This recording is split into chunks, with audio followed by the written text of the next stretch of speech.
J'appelle donc Madame Mantouri. Merci Monsieur le Président, honorable assistance, bonjour. J'ai le plaisir de vous présenter un travail de recherche concernant le curetage dentinaire, comparaison in vitro de l'efficacité de deux méthodes, carisol et fraisage. Ces dernières années, la prise en charge des lésions carieuses a beaucoup évolué. Autrefois, la forme des préparations devait s'adapter aux propriétés physiques du matériau d'obturation en se basant sur les principes de Black. Actuellement, la dentisterie s'oriente beaucoup plus vers un concept médical préventif qui privilégie en premier lieu l'évaluation du risque carieux, le diagnostic précis et précoce des lésions carieuses initiales, ainsi que les attitudes thérapeutiques non invasives visant à minéraliser les caries débutantes. Cependant, une fois la prévention échouée, le traitement chirurgical s'impose et le curetage dentinaire est alors envisagé, soit manuellement à l'aide d'excavateurs, soit mécaniquement à l'aide d'une fraise, entraînant ainsi douleur et inconfort pour le patient, des dommages au niveau du complexe pulpodentinaire liés aux vibrations, à la pression et l'échauffement de la fraise, ainsi que de mutilation excessive du tissu sain dentaire. Actuellement, de nouvelles techniques d'élimination des tissus cariés ont été développées comme substitut ou alternative au fraisage, ayant pour but de préserver le maximum de tissus sains durs, de protéger le complexe pulpodentinaire et de créer une interface biocompatible avec les techniques du collage, minimisant ainsi les récidives de caries. Une classification a été adoptée pour les techniques de préparation. Dans notre étude, nous avons utilisé la technique rotative, qui est au fraisage, et la technique chimio-mécanique, qui est au système carisol. Les objectifs. L'objectif de notre étude l'objectif principal était d'évaluer l'efficacité des deux méthodes de curetage dentinaire. L'objectif secondaire était d'estimer le temps nécessaire au curetage. Matériel et méthode, notre échantillonnage était compris, 60 dents ont été sélectionnées et réparties en deux groupes de façon aléatoire. Sont inclus dans notre étude toutes les dents matures fraîchement extraites pour des raisons prothétiques, parodontales ou orthodontiques, présentant des lésions dentinaires sans atteinte pulpaire irréversible. L'âge des malades était compris entre 19 et 50 ans. Une dent a été extraite par malade. Sont exclues toutes les dents présentant une atteinte pulpaire ou des anomalies de structure. Pour la méthode au fraisage, nous avons utilisé des fraises boules selon différents diamètres, type Thomas. Pour la méthode chimio-mécanique, nous avons utilisé le système carisol, composé d'une seringue à double compartiment. Le premier compartiment comprend de l'hypochlorite de sodium à 0,95%. Le deuxième comprend 3 acides aminés, glutamique, lysine et leucine. Le tout va donner un gel qui va être déposé dans la cavité de carie, ainsi que 5 instruments appropriés pour le curetage dentinaire. Pour évaluer notre curetage, nous avons utilisé un révélateur de carie qui est le carie marqueur. Notre étude est une étude comparative in vitro entre deux méthodes d'éviction de dentines infectées qui s'est déroulée durant l'année 2005-2008. Les critères de jugement, notre critère de jugement principal était de dénombrer les bactéries avant et après curetage dentinaire. Le secondaire était d'estimer le temps de curetage pour chacune des deux méthodes. Le lieu de la collecte était réalisé au niveau de 4 polycliniques, 2 fois par semaine. L'extraction était réalisée par des chirurgiens dentistes. Le rinçage de chaque dent était réalisé au sérum physiologique, puis mise en flacon stérile chaque dent dans de l'eau distillée avec un étiquetage préalable. Le tout était transporté à une température avoisinant les 4 degrés au niveau du laboratoire de microbiologie. Notre protocole consiste à faire un premier prélèvement au centre de la lésion La mise en place du révélateur de carie pendant 5 à 10 secondes, rinçage et séchage de la cavité. Une fois le curetage dentinaire était terminé, un deuxième prélèvement est réalisé au fond de la cavité. Voici quelques photographies montrant la mise en place du révélateur de carie. Curetage dentinaire au fraisage. Curetage dentinaire au carisol. Alors la mise en place du gel dans la cavité doit rester pendant 30 secondes. À ce moment-là, le gel est transparent, devient trouble au contact de la dentine infectée et l'élimination de la dentine infectée est réalisée par grattage. Et voici en dernier le curetage terminé. Voici quelques photographies montrant la flore bactérienne des Streptococcus mutans avant traitement. Pour les Lactobacillus sp. Et voici quelques photos concernant la flore microbienne après curetage dentinaire avec les deux méthodes d'éviction de dentine infectée.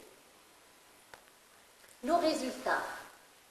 Les résultats ont montré concernant l'échantillonnage une prédominance du sexe féminin présentant une lésion profonde à évolution rapide des faces proximales des molaires, de même pour la méthode au carisol.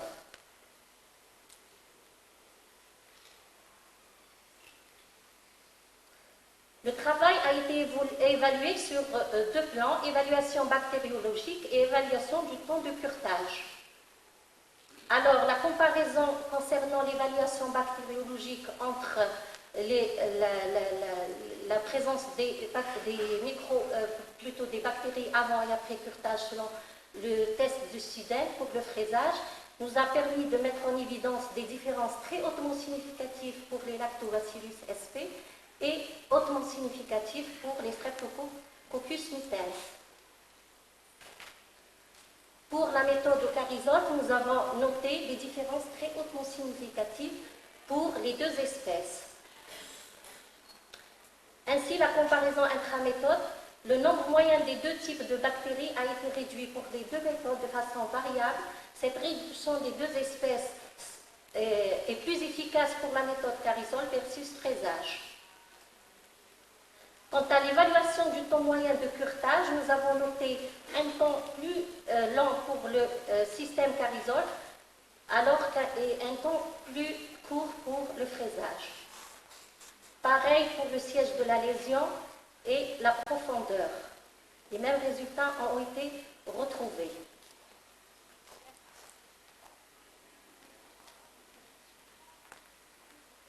Quant à la corrélation entre le temps et la profondeur pour chacune des méthodes, nous avons noté des différences très hautement significatives pour la méthode au fraisage et non significatives pour la méthode au carisol.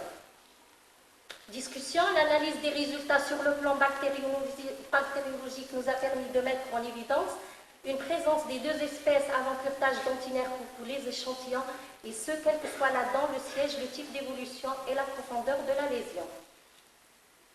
Avant curetage dentinaire, leur nombre diffère d'un échantillon à un autre, avec prédominance des lactobacillus pour la méthode de fraisage et Streptococcus mutans pour la méthode de carisol. La comparaison intraméthode du nombre moyen des bactéries a montré une réduction des deux espèces, et ce pour les deux méthodes utilisées.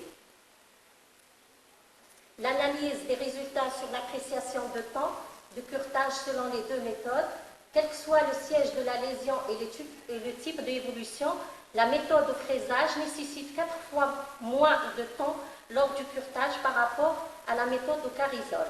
Par contre, une très haute corrélation a été notée entre le temps de curetage et la profondeur de la lésion concernant la méthode au fraisage. Conclusion, les résultats obtenus en termes de réduction bactérienne pour chacune des méthodes montrent une efficacité supérieure de la technique chimique par rapport à celle du fraisage. Quant à la corrélation efficacité-temps, le fraisage nécessite un temps de curetage plus court par rapport au carisol. Au vu de ces résultats, sur le plan réduction, la meilleure méthode obtenue et le carisol. Il reste cependant coûteux et nécessite un temps d'intervention plus lent. En revanche, la méthode universellement utilisée qui est le frisage reste moins coûteuse, plus rapide, mais nécessite plus de sacrifices tissulaires optiques incompatibles avec l'ère de la dentisterie à minima. Je vous remercie pour votre attention. Et je félicite Madame Montouré pour ce travail. Est-ce que vous avez des questions? Mademoiselle, vous pouvez parler plus fort? Et j'ai une question. Pour le produit, est-ce qu'il garde toute son efficacité en contact de la salive ou pas, puisque votre travail est effectué sur des dents isolées. Donc, est-ce qu'au contact de la salive, le produit est efficace? Travailler avec une digue pour n'importe quel soin, de toute façon. Mais surtout, justement, pour le carisol, parce qu'il a été noté, selon la littérature, qu'il y a eu quelques allergies au niveau de la gencive. Déjà pour permettre justement d'éviter cette allergie au niveau gingival. Donc la cause du champ opératoire est obligatoire. Donc il est contre-indiqué dans les classes 2, dans les classes où... Il n'est pas contre-indiqué pour les classes 2, sauf que vous devez faire accès au niveau occlusal pour atteindre justement l'adhésion au niveau proximal pour que vous pouviez justement mettre votre produit à l'intérieur de la cavité proximale. Vous êtes obligé justement de faire un accès au niveau occlusal. Merci, madame. D'autres questions? On prend encore une question avant de passer à la prochaine présentation.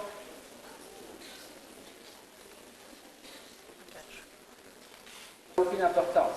Ce qui est important, c'est le produit qui touche la surface qu'on veut cureter, la carie, mais le reste qui va au-delà, il est éliminé. Donc, qu'il soit efficace ou pas, ça n'a pas d'importance. Les risques sont plutôt de l'ordre des réactions, par exemple, d'irritation des muqueuses ou d'allergie.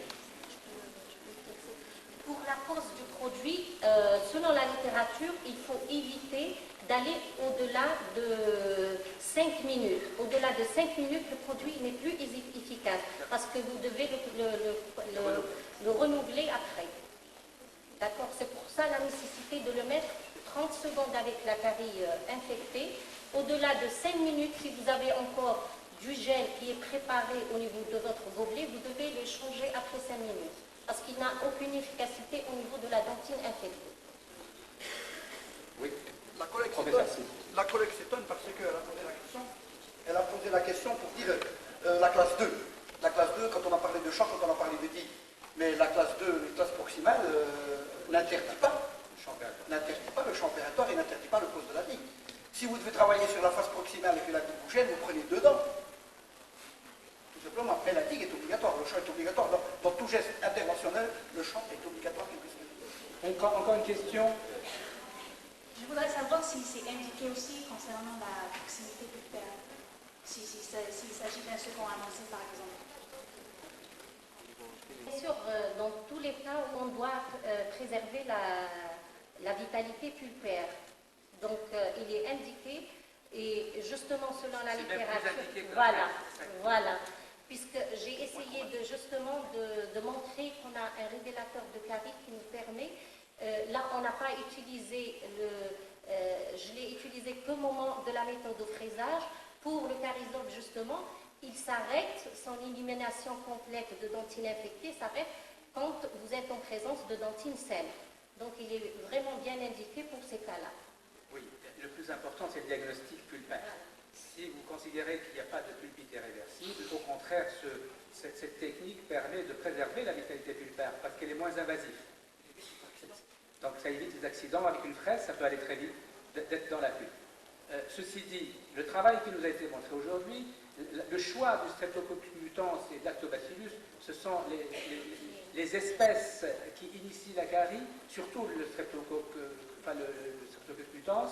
Lactobacillus, c'est surtout la consommation des sucres et la chronicité des lésions. Ça donne une indication, mais il faut savoir que c'est un assainissement, ce n'est pas une stérilisation de la cavité, il reste toujours des bactéries. En plus, au niveau de la carie, il existe plusieurs espèces bactériennes, on en a dénombré plus de 250 espèces.